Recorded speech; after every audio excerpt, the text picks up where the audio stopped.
All right, guys, I have the classic current generation of the Seiko tuna, the Marine Master dial, which is always nice to see, whereas mine says the Patty or whatever. This one actually says Marine Master Professional right on the dial.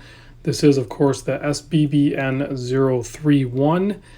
This has the black bezel, well, insert on the bezel with all the brushed and the polished bits and everything like that. Other than that, it's pretty much, you know, the more current version of the classic tuna, the 7C46 movement, the killer Lume, you know, 120 click bezel. This one also comes on this amazing bracelet. Seiko really did a great job on this bracelet. It's very similar to the one, if not the same, that's used on the Marine Master 300. Has a titanium clasp system and then the stainless bracelet. Interesting combo for sure. But although it is like stamped material, this is all titanium.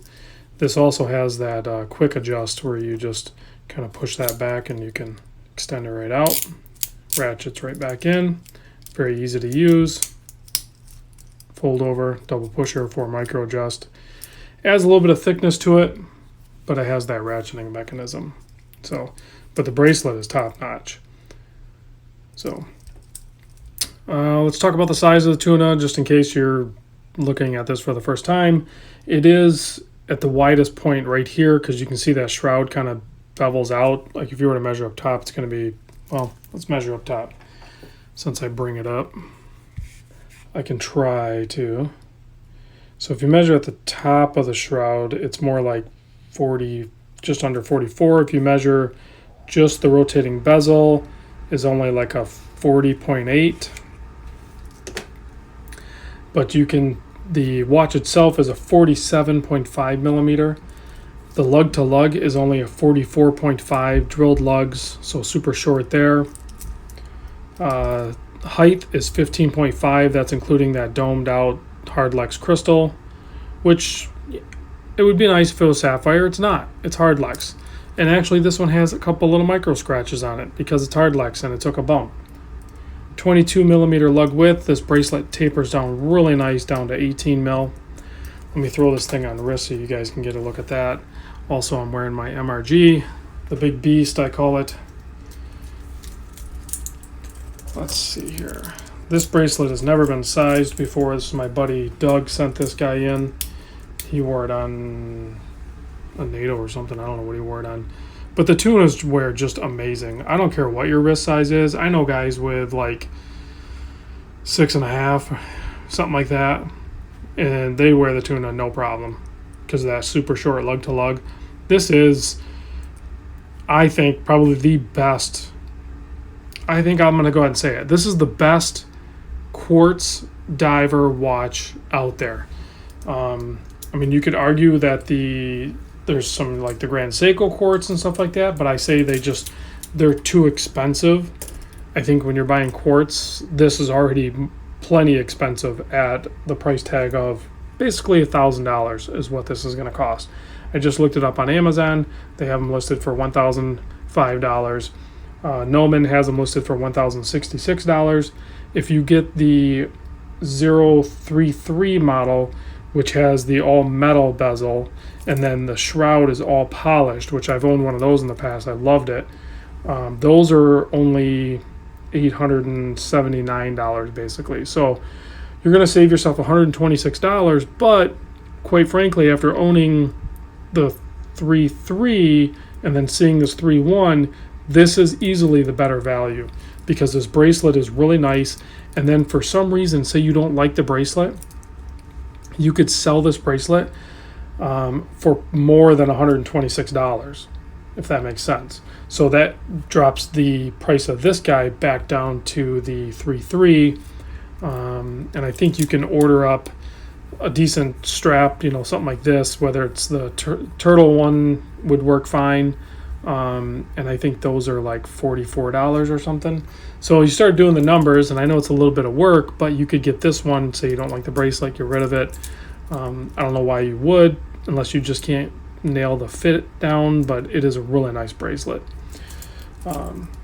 And even if you didn't like the thickness of this clasp system, I'm sure you can change this out and put a more traditional Seiko clasp system on there. And then you could probably sell just the clasp alone for like $100 or something. I don't know what those trade at. Just for kicks, I got on eBay and I started looking at just parts for the tuna. I found, now some of these listings, it's what they're asking for the parts. They're not, I didn't confirm that's what they're selling for, but the, where was the movement? Yeah, the movement alone, I think I found one listing for like $400 or best offer. I think realistically you could probably get the whole movement for probably around $175, but then the hands are worth a bunch of money, the dial's worth a bunch of money.